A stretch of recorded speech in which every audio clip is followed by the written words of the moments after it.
I've decided to meet death formally every day for a year. Not in a morbid sense, but as a part of my spiritual practice. What does it mean to meet death? Well, to sit with and acknowledge her, to respect and hold reverence for her, to listen to her, to heed her counsel about how to live, how to love, and how to be. Death, if we listen to it, allows us to live more fully. It can bring a clarity to our aims and intentions, a clarity to our experience, a clarity to the majesty and mystery of our being. I've decided to meet death to get closer to life. Well, ask and ye shall receive. It seems the universe agreed with my intention. On the second day of my new commitment, January 2nd, death quite literally knocked on my front door. My partner and kids were going skiing for a couple days, so in the morning we had the kids get in the car as River and I finished up a few things in the house. And suddenly we looked out the window and saw a young deer next to the car where the kids were. I went out to say goodbye to the kids and to see if they noticed the deer, which was on the other side of the car from where I was standing. They hadn't, so I opened up the sliding door on the opposite side from me with the keys, and there it was. Something seemed off about it. It appeared a little tired and weathered. I spoke softly and gently to it, and it moved toward the house. I said goodbye to the kids and went inside. For the next little bit, the deer stayed by the side of the house, where I could now see it from the window. I took a couple pictures and then went back to work at my desk. An hour or so later, I heard a knock at the door, so I went downstairs and opened the door, where I once again found the young deer. I didn't want to disturb it.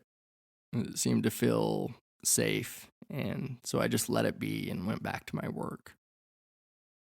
Over the next few hours, I occasionally checked in on it, and soon enough, it became clear that the deer decided this would be its final resting place.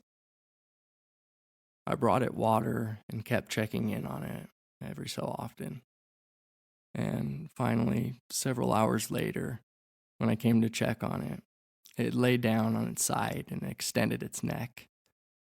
I could see it breathing, and it turned its head a bit to look at me. But other than that, there wasn't much movement. So I went ahead and just sat down next to it and rubbed my hand across its body. It looked me softly in the eyes. And for the next 20 to 30 minutes, I just gave myself fully to the deer as our eyes remained locked.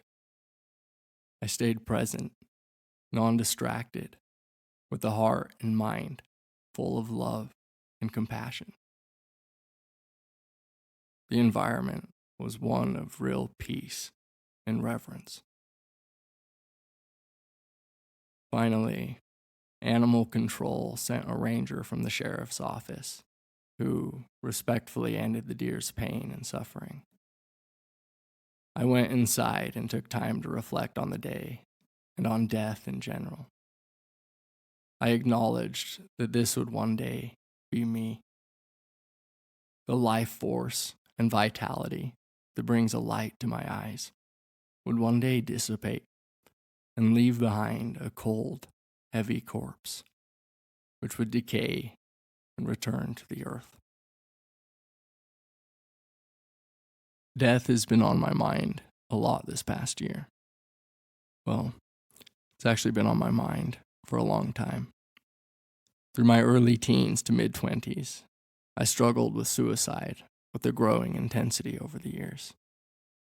And as a young adult, in a rather short time, I also had several people close to me die. At 19, I spent the final 6 months of my father-in-law's life in the VA hospital. 5 years earlier, he had received a double lung transplant because he had contracted idiopathic pulmonary fibrosis after being exposed to hazardous materials as a Marine in Desert Storm. And double lung transplants at the time typically only lasted about 5 years. For the last few months of his life, then, he was connected to life support, with no prospects of surviving without it. We stayed with him for as long as he needed to find the strength to say goodbye. And when the time finally came, we, his wife, kids, and parents, watched him, consumed by fear, take his last breaths. About 6 months later, my sister-in-law left her baby with a babysitter for the first time and came home to find her baby in the crib, purple and not breathing. We all rushed to the hospital, where I saw my 6-month-old niece lie lifeless on the emergency room table. There were drugs, needles, machines, and the sign of every attempt to bring that child back to life. Her mom, her poor mom. The grief, the pain, the confusion, the anger, the weight of that room, I'll never forget. Then, shortly after, my childhood friend and neighbor, who had diabetes like me, died suddenly in the night.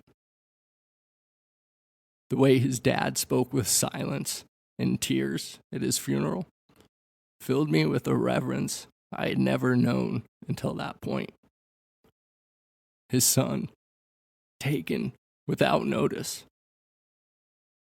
No parent should have to bury their child. And in that same period, 2 of my grandparents and my childhood dog of 16 years died.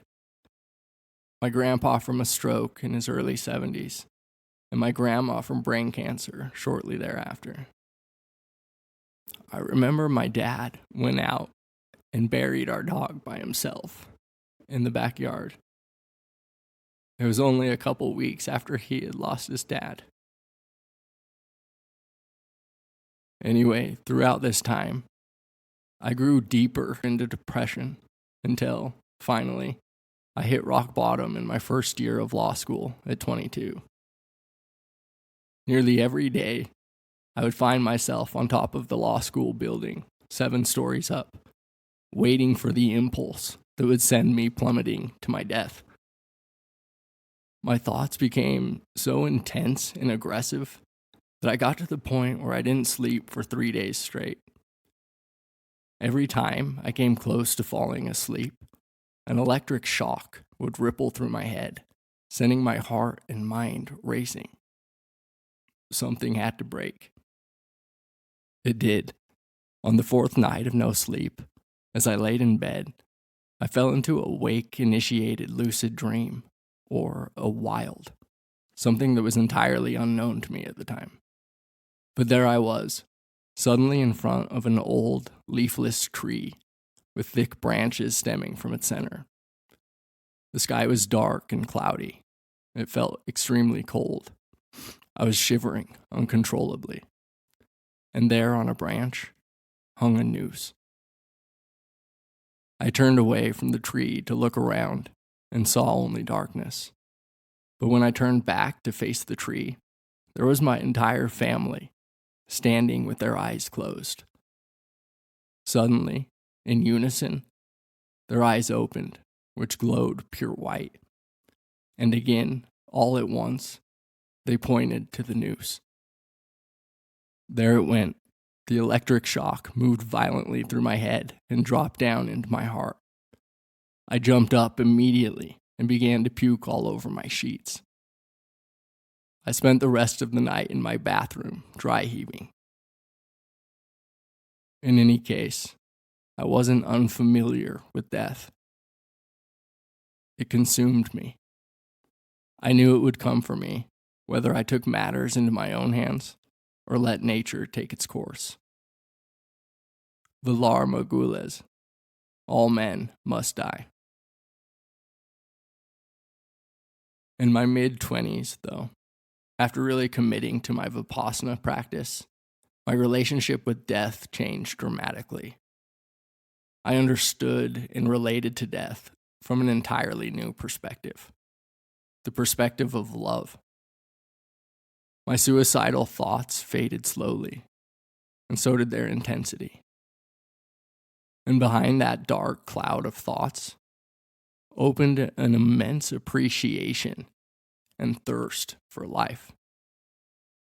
For the next several years, as my practice deepened, my mind continued to reach profound levels of peace and joy. My heart opened, my eyes wide and interested. Everything within and around me became brighter and more vivid. I felt lighter and more alive, like a young kid again, filled with awe and wonder. Death took a back seat to life. In the last few years, though, a lot has changed for me. And with change, there's always an element of loss. I've stepped into an entirely new life. I went from being single with no responsibilities toward anyone but myself to becoming a committed partner and full-time parent, caretaker, and homeschool teacher to our 4 remarkable children and 3 dogs. Before becoming a parent, I had made peace with death. But now I have before me the prospect of my own children's death. And with it, the fear and anxiety that stem from the thought of my own death, which would now leave them without my love and support. This, coupled with 2 painful recent losses, has had me once again examining my relationship with death, loss, and grief. In the first few years of my Vipassana practice, there was this honeymoon period where the developing concentration and mindfulness led to an incredible sense of rapture and joy in the heart and mind. As I described above, it's like I got to experience the world as a child again, with the same kind of love and wonder, but with the wisdom of an adult. I remember vividly in the early years of my practice, when I would smile naturally, the mindfulness was so bright and vivid that it would create a hall of mirrors effect. I would notice the smile, and the smile would just grow bigger, which I noticed, and so it grew bigger.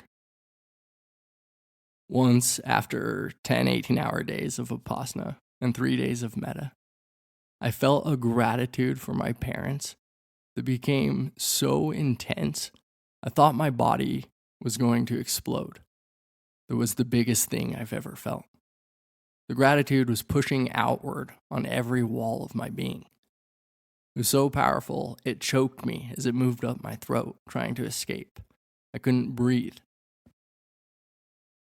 Even the experience of stubbing my toe was profound and uplifting. To have the mindfulness present at the moment I stubbed my toe, and to not react and become identified with the pain for even the shortest moment, felt so rewarding and encouraging. Again, I couldn't help but smile. Thing is, though, if meditation teaches us anything, is that nothing lasts forever, and life is full. There isn't just the pleasant, there's the unpleasant too. And I was about to get a good dose of it. The first of my recent losses has been happening slowly over the last few years. I've been growing apart from my best friend, my snow leopard guardian angel, someone I considered to be my human for many years. And recently, our friendship came to an end. We've hiked 1,000 miles together along the Wasatch Range, talking about philosophy, challenging each other, our ideas and beliefs. We grew up together on the mountains, walking along the high ridges atop the world, traversing through sun, rain, snow, smelling the pines and wet dirt, listening to the wind murmur through the aspens, learning how to push through our pain, test the limits of our bodies and our minds. With the fullness of my heart, I'm thankful for sharing such a rich and expansive journey. I'm filled with the utmost gratitude to have so much of my being wrought from his hammer. And to be holistic and truthful, he hurt me. He really cut me deeply. In the end, it became clear that we were headed in two very different and incompatible directions. It was time to say goodbye. The grief and all its attending emotions from this split has lasted for almost 3 years. It's been extremely challenging. I've been examining myself, my history, my beliefs. I've questioned my value, my worth, my intellect, and my heart. But it's time to put all this to rest. Though he will always be a part of me, it's time to let go. It's time to move on and take my lessons with me. It's time to transform the grief back into love. The second loss I've experienced has been among the most challenging and complex losses I've had to work through. Amidst the separation from my snow leopard and its attending grief, my partner and I had a miscarriage, which hurt me so badly, I suppressed it and hid from it for a long time. It really wasn't until a year or more later, when I sat silent retreat at Spirit Rock, that I was able to face the full force of this grief. My whole life, I wanted to be a mama, a caretaker. Before meeting River, though, as I moved into my late 20s, more and more, I thought this would never happen. I'm just too particular, or do I mean controlling? I'm too solitary and too queer in every sense of the word to find someone I could share a life with, let alone raise kids with. I loved and still love to be alone. I like to study, read, write, and meditate. I like the silence, the solitude. I like my own space. And when I do socialize, I like to be real. I like to get deep. I like to talk about philosophy. I demand realness and honesty. I like to ask the hard questions and be asked the hard questions in turn. Add that I'm an unusual breed of queer. I'm bi or pansexual, typically attracted to people who walk the line of both genders. I myself express that same kind of non-conforming gender. You can see then why I thought relationships might have felt like a long shot for me. Anyway, in my mid to late 20s, I'd finally made peace with the prospect of being alone. Really, thanks to my Vipassana practice, I'd made peace with whatever life had in store for me, even if that meant I would be a hermit with no kids or family. Then at 28, I went to Peru with my brother to take ayahuasca with the Shipibo and some other plant medicines like San Pedro. As it turns out, during the Aya ceremonies, I couldn't escape from my desire to be a mama. And on the final day, when we took San Pedro, which really helps kind of soften and open the heart, we spent the whole day by the river in the Sacred Valley, and my heart burst open. I sat with my brother and just cried on his shoulder, expressing my heart's deepest wish to have a kid, and confronted the possibility that it may never happen. Not more than a few months later, the love of my life and mother of my children showed up at my doorstep. Immediately, I was struck by her eyes. They demanded my full presence and attention. I felt naked, utterly exposed. Nobody, I felt, had seen me as deeply as she did in those very first few moments. Nobody's presence had I felt so profoundly. She was really there.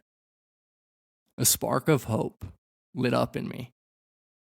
I felt as if I wasn't alone in this world after all. Anyway, when River and I were first dating, we thought there was a possibility she had become pregnant. I can't express the excitement, the love, and the fear that filled me in that moment. Turns out, though, she wasn't. A few months later, I flew out to the East Coast, where she and her ex-husband had lived. It was the start of a new chapter for all of us. I drove her and the kids across the country to start a new life with me in Utah. And along that drive, we re-explored the idea of having a child together. But after giving it much thought and discussing it in depth, in the end, as we passed the border into Colorado, we decided that we didn't want that big of a gap between kids. I had 4 new kids to smother with my love, plus years of catch-up to do with them. So I wanted to focus there on my precious little humans. I wanted them to feel and know deeply my unconditional love, acceptance, and commitment to them. It was strange.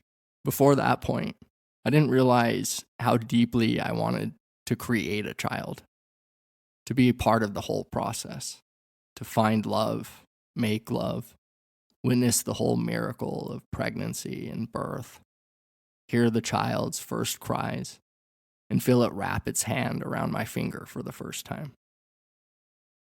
My whole life, I just imagined I would adopt. My parents adopted 2 of my younger siblings, and my family was also a shelter home while I was growing up. So I knew how many kids are in desperate need of loving adoptive parents. So like I said, this really surprised me. Anyway, I ended up bawling the whole way through Colorado. Over the next year, we weren't doing anything to prevent pregnancy because I had my fertility tested and found out it was very unlikely we could conceive. Of course, as it turns out, River did get pregnant and ended up miscarrying. I've known a lot of people and couples who've had miscarriages, but I wasn't awake to the tremendous pain and complexity of emotion here. Anyway, like I said above, I suppressed these emotions heavily. I was already experiencing so much grief and its attending emotions, which I attributed to losing my snow leopard, since that's where so many of my thoughts were. I had stories to sort through with my friend, conversations and a history to examine, a conflict and disagreement to consider. With the miscarriage, though, with our Gabriel, there were no real concepts or stories. There was essentially just hurt. So as I said, I didn't really face it until I sat a silent retreat in September, where I got still enough to see, to sort through, and to feel everything clearly. To throw salt in the wound, River recently had a hysterectomy because of a cancer scare. So the prospect of bringing new life into this world has officially ended. I'm also working through some feelings of shame for not being present or working through the grief with her at the time it happened, leaving her feeling abandoned and alone. It's now January, almost 2 years after our miscarriage, and I'm still trying to work through and feel all that pain, along with the debris and shrapnel it sent into my relationship with River. Thanks to my commitment to meet death, though, which led her to reading through a draft of this episode. We were able to express and release a lot of our emotions together, and to sink into one another's hearts and arms. It has been incredibly healing. Anyway, this wasn't death's last whispers to me. There are a few more recent incidents that pushed me to make the commitment to meet death formally for the year. During my silent retreat in September, as with most traditional Vipassana retreats, the teachers pointed us to the impermanent nature of all things. They pointed us to our nature to get sick, to age, and to die. They highlighted the fact that we will one day lose everyone and everything we cherish. In the stillness, this brought a profound clarity of my loved ones. On my drive home from the retreat, from California to Utah, I came face to face with my dad's inevitable death. It struck me deep. I'll never be able to express how much love I have for that human. He is an astonishing individual. His love is so pure and so abundant. He is the humblest, most hardworking, selfless, and generous servant of love. He has always been a tremendous example as a parent and as a human. Whenever I enter into stillness or silence, his love is there. Then finally, about a month after the silent retreat, last October, I returned to Peru to sit with ayahuasca again with the Shipibo people. While there, 2 days before the first ceremony, I received a FaceTime from back home. It was my brother and mom. Immediately, I felt the reverence in their expressions and voices. It was my grandma. She had been hospitalized. Her heart was nearing its end. Tears filled my eyes as I thought back to the many years of influence she had on my life. My mom was babysitting our kids while we were in Peru, and I thought back to the many times my grandma had babysat me and my siblings when my parents left town. Gratitude filled me as I witnessed this generational support, this interconnection, this interbeing. My heart grew fast, holding both the joy and the sorrow.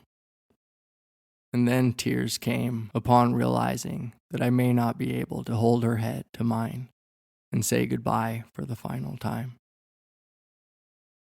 2 days later, when I walked into the first ceremony, I reflected on the fact that my grandma would have to surrender completely.